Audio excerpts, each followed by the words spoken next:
नमस्कार मित्रांनो आणि मैत्रिणींनो, पल्लवी मराठी कथा या चॅनलवर आपलं स्वागत आहे. नकळत घडले सारे भाग 24. मागील भागात. पिया पाणी पी. अपू. मला नको. पिया. पिया बाळ, असं काय करतेस? आल्यापासून तू पाणीसुद्धा पिलं नाहीस. अशाने तुझी तब्येतसुद्धा बिघडेल. अपू पियाला समजवण्याचा निष्फळ प्रयत्न करत होता. सर प्लीज, मला काही नको. मला एकदा सरांना पाहायचं आहे. पिया. मग मात्र शांत बसणंच योग्य वाटलं. आता पुढे. खूप वेळ झाला होता. अजूनही अभिवर उपचार चालू होते. साधारण 3-1 तासानंतर निशा आणि तिची टीम बाहेर आली. तसं अपू तिच्या जवळ गेला.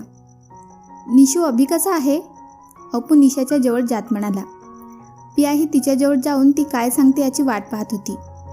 निशाने एकदा पियाकडे पाहिलं तर तिची केविलवाणी अवस्था बघून तिला पण खूप वाईट वाटलं. अभि ठीक आहे, काळजी करू नको. पियाला समजवण्यासाठी निशा म्हणाली. मला एकदा सरांना पाहायचे आहे, प्लीज पाहू द्या ना. निशा हात जोडत म्हणाली. तसं निशाने तिचे हात धरले आणि म्हणाली, हे बघ, आता तो बेशुद्ध आहे. त्याला आरामाची गरज आहे. त्यामुळे मी त्यांना दुरूनच बघेल, पण प्लीज. निशा अजून काही बोलणार त्याआधीच पिया म्हणाली, ठीक आहे, आता दुरूनच बघ. नंतर त्याला त्याच्या रूममध्ये शिफ्ट केलं की मग तू त्याला व्यवस्थित बघ. आणि मग पिया धावतच त्या रूममध्ये गेली. तर त्या रूममध्ये अभिला पोटावर झोपवलं होतं. तोंडाला ऑक्सिजन मास्क, हातात सलाई आणि अभिचे निस्तेज चेहरा.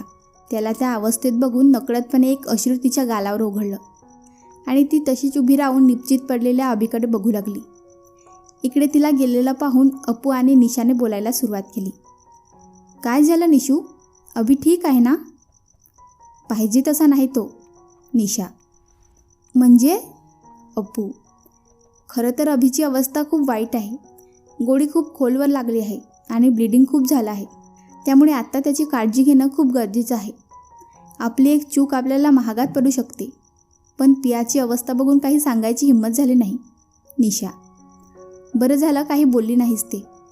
ती आधीपासूनच खूप टेन्शनमध्ये आहे. अशा अवस्थेत तिला अभिची अवस्था कळली तर ती अजून टेन्शन घेईल. अपू.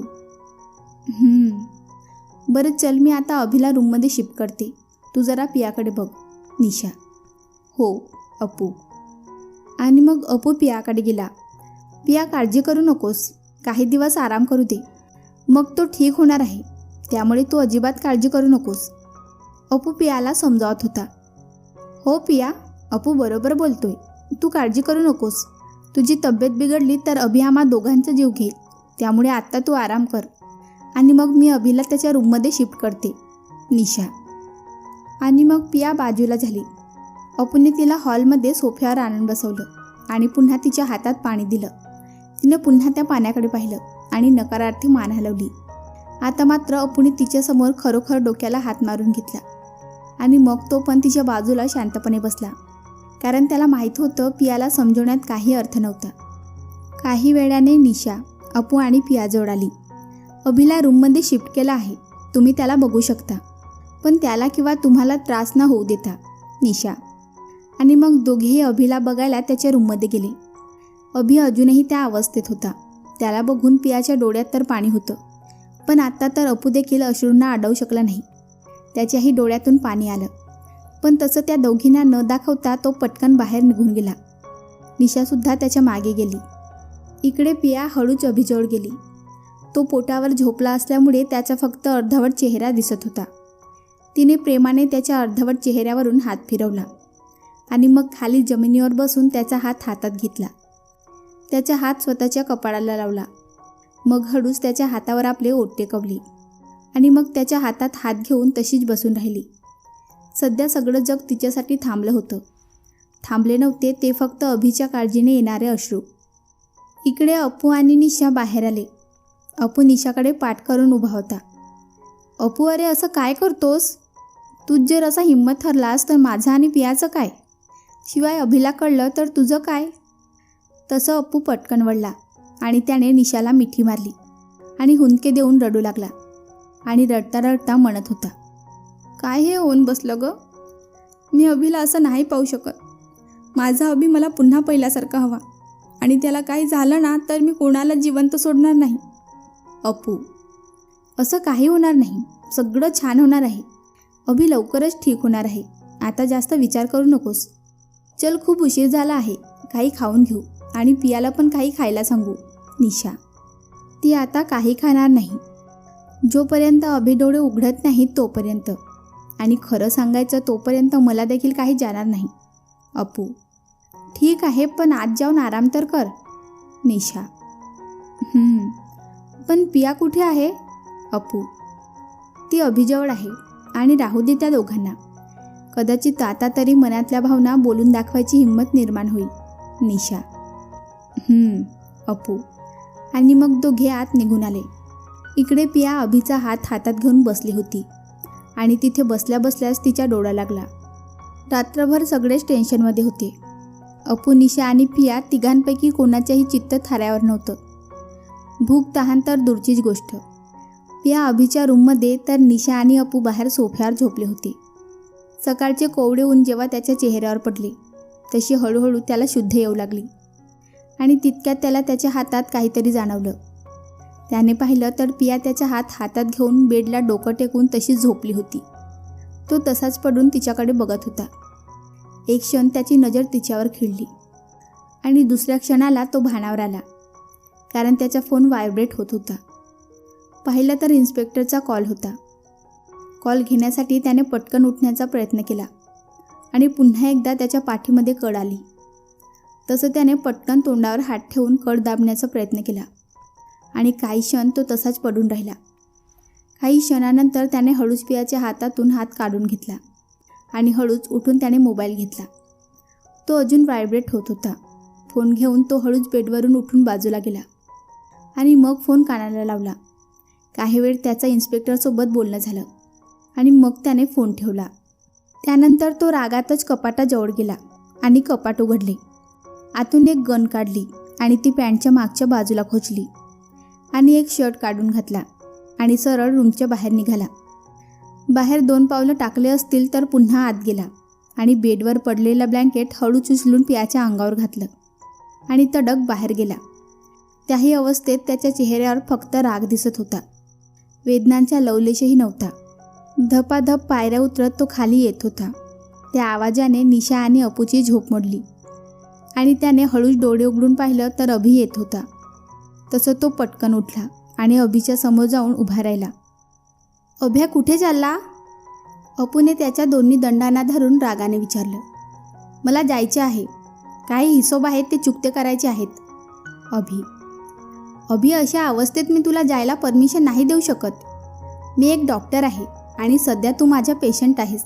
निशा, ते काही असो, सध्या तुझी तब्येत ठीक नाही, त्यामुळे तू कुठे जाऊ नकोस.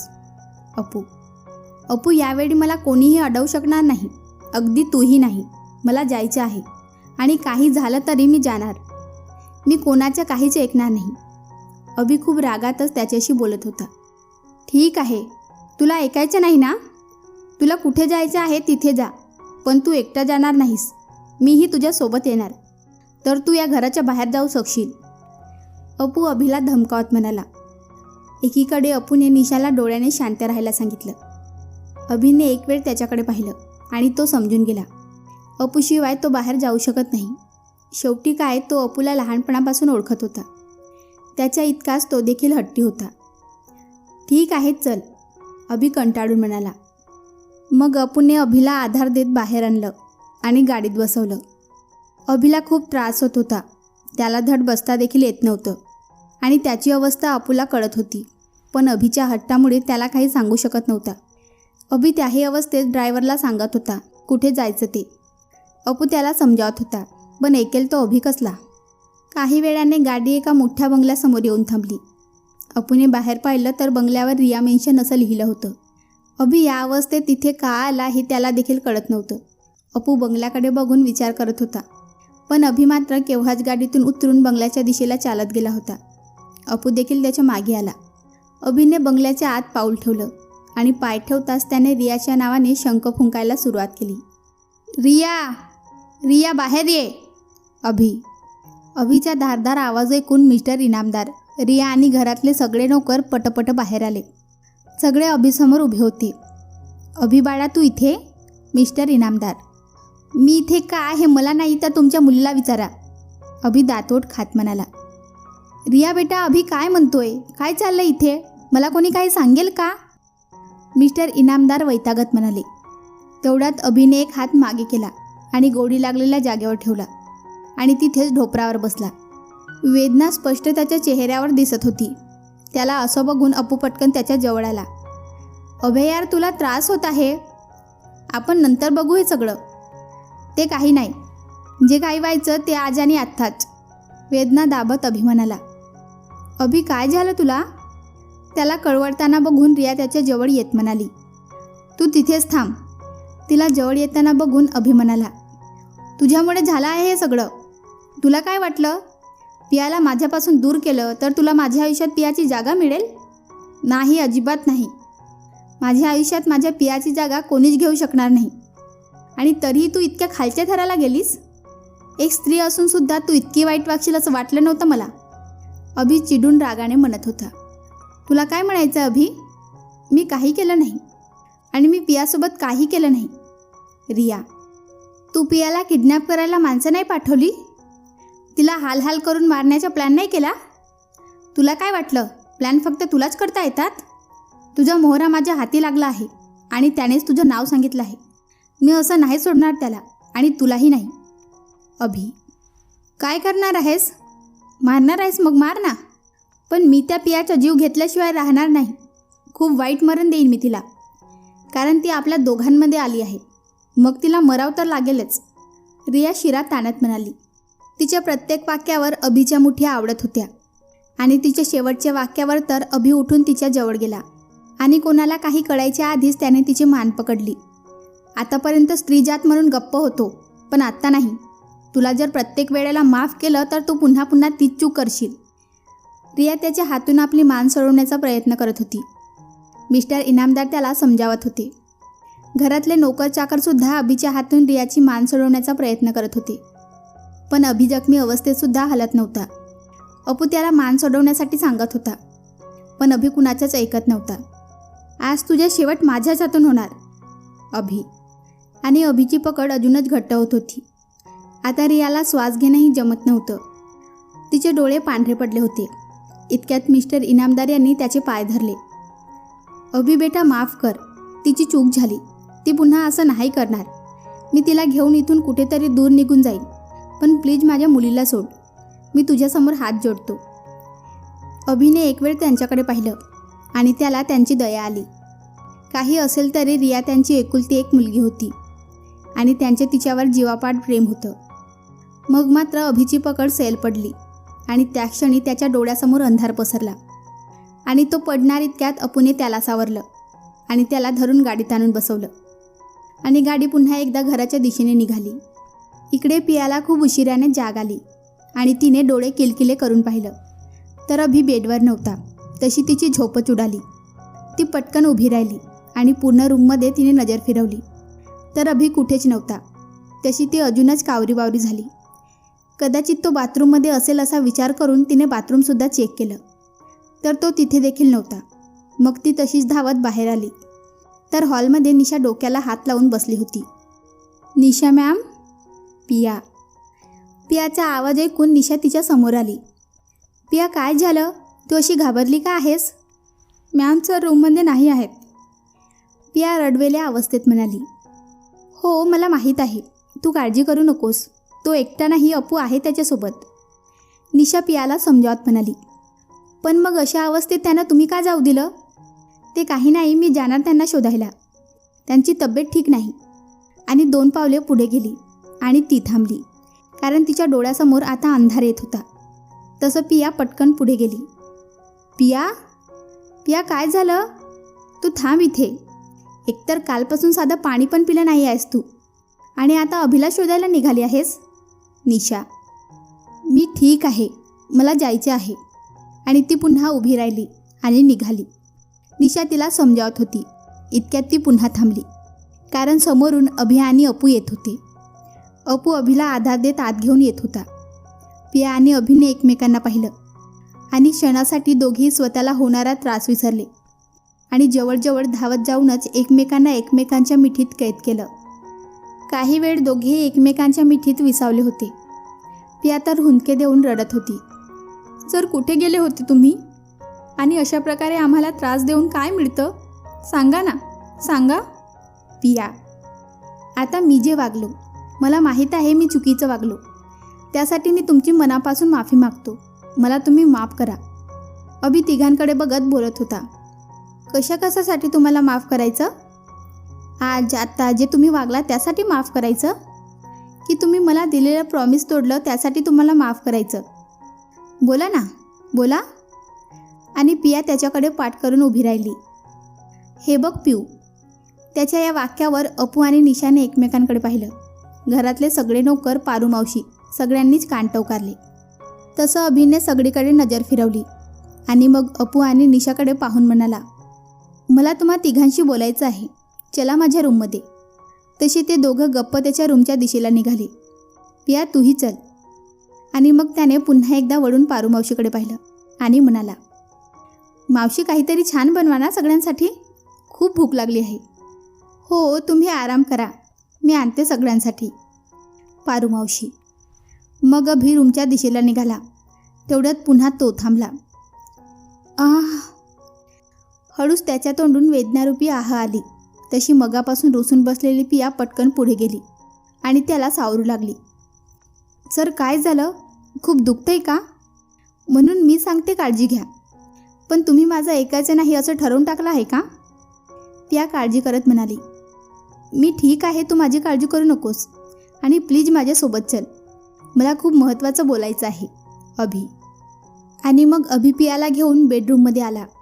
बेडरूममध्ये आधीच अपू आणि निशा काहीतरी गहन विषयावर चर्चा करत होती. गहन विषय कसला? अभि पियाला प्रपोज केव्हा करेल आणि आज काही करून अभिच्या तोंडून प्रेमाची कबुली करायची.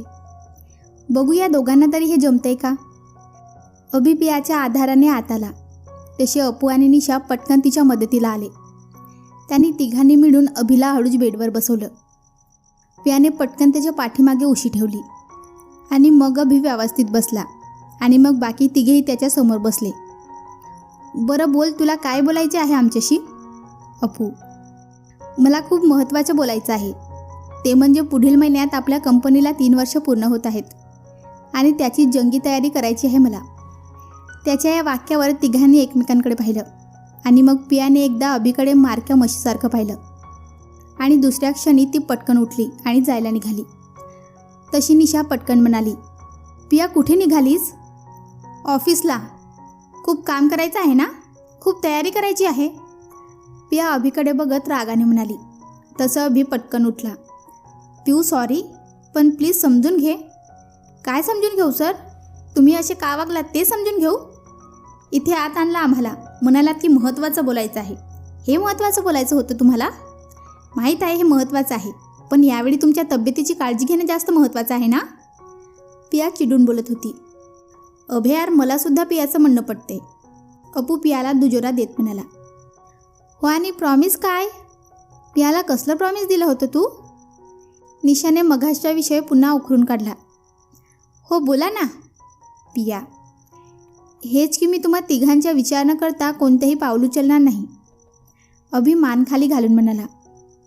मग केला का तुम्ही विचार?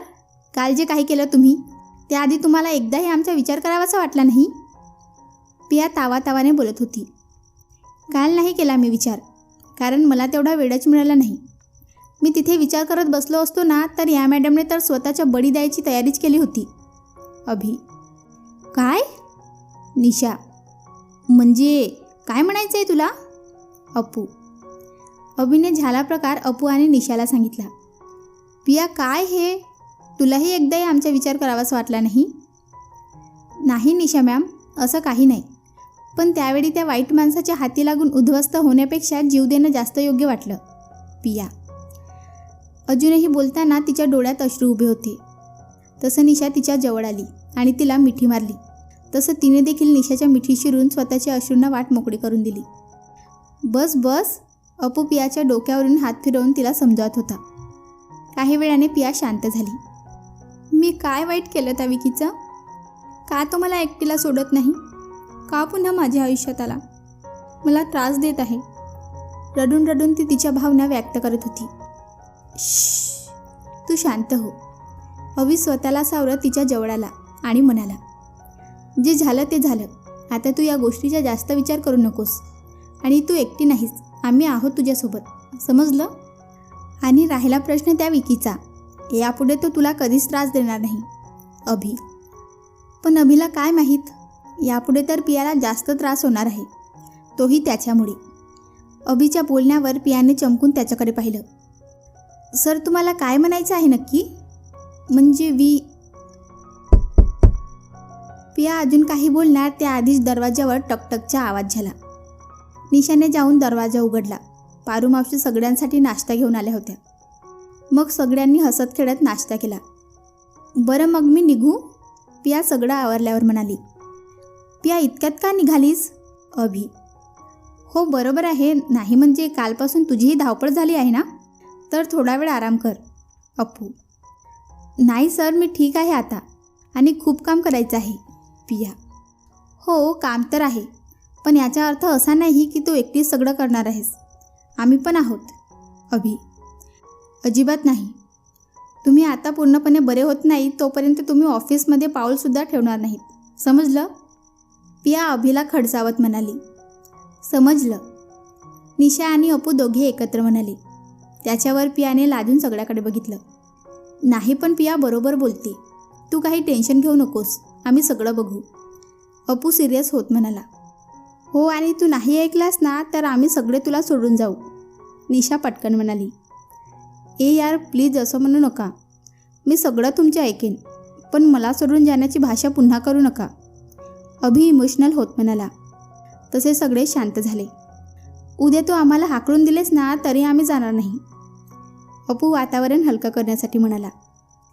बरं, मी निघू? पिया, ठीक आहे, थांब, मी येतो तुला सोडायला. अपू, नाही नको, मी रिक्षा किंवा बसने जाईन. पिया, आम्ही असताना? अपू, त्याची काहीच गरज नाही, मी जाणारच आहे बाहेर, मला अभिची औषधं आणायची आहेत, तर मी जाते आणि पियालाही सोडते.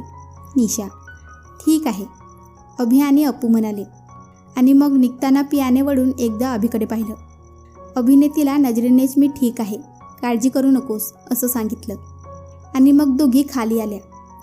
तेवढ्या समोरून पारू मावशी आल्या. त्यांनी पियाकडे पाहिलं आणि प्रेमाने तिच्या चेहऱ्यावरून हात फिरवून कडाकडा बोटं मोडली आणि म्हणाल्या, पोरी नक्षत्रासारखी आहेस आणि अशीच राहा. त्यांनी असं का केलं आणि असं का म्हणाल्या हे पियाला अजिबात समजलं नाही. तरी पण तिने त्यांच्याकडे पाहून स्मितहास्य केलं. आणि मग निशा आणि पिया बाहेर आल्या. इकडे त्या दोघी जाताच अपूने दरवाजा आतून लॉक केला आणि मग अभिकडे वळला. विकीची काय खबर? अभि, आपल्या हाती लागला आहे, आपल्या माणसांच्या तावडीत आहे. अपू, गुड.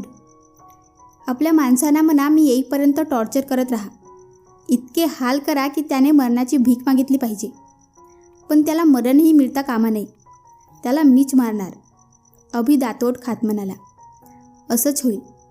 पण अभि, आता मी काय म्हणतो, तुला पुढे जायला काहीच हरकत नाही. अपू, कशाबद्दल बोलतोयस तू? अभि, अरे आज तुझी ही हालत बघून मी पूर्णपणे कोलमडून गेलो होतो, आणि त्यात पियाची अवस्था तर अजूनच वाईट. मी तुला सांभाळू की तिला सांभाळू हा प्रश्न पडला होता मला. पण तुला माहीत आहे, हे सगळं करताना एक गोष्ट प्रकर्षाने जाणवली. अपू बोलता बोलता थांबला. कोणती? अभिने उत्सुकतेने विचारलं. ती म्हणजे पियाचे तुझ्यावरचे असणारं प्रेम, तुझी असणारी काळजी. आणि इतकंच काय, आज तू शुद्धीवर आला नसताना तर त्या वेड्या मुलीने काय केलं असतं देव जाणो. अपूला पियाबद्दल जे जाणवलं त्याबद्दल तो भरभरून बोलत होता. मलाही हे सगळं कळते रे, पण अजून मनात कुठेतरी भीती आहे. तिने मला नकार दिला तर? अभिने मनातील भीती बोलून दाखवली. अरे तुला नकार देण्याचा प्रश्नच येत नाही, 100% ती तुला हो म्हणणार. अपू फुल कॉन्फिडन्सने म्हणाला. हे तर मला पण माहीत आहे रे, पण तरी पण भीती वाटते. तो प्यार तो होना ही था मूवीचा अजय देवगनचा डायलॉग तुला आठवतो? अभि, ये प्यार भी बहुत अजीब चीज़ है संजना. जहाँ इकरार की पूरी उम्मीद है वहाँ भी दिल कहने से डरता है. दोघांनी एकत्र हा डायलॉग म्हणाले आणि मग मोठ्याने हसून एकमेकांना टाळी दिली. बरं, ते डायलॉग वगैरे ठीक आहे, पण आता जास्त उशीर करू नकोस. अपू पुन्हा सिरियस होत म्हणाला.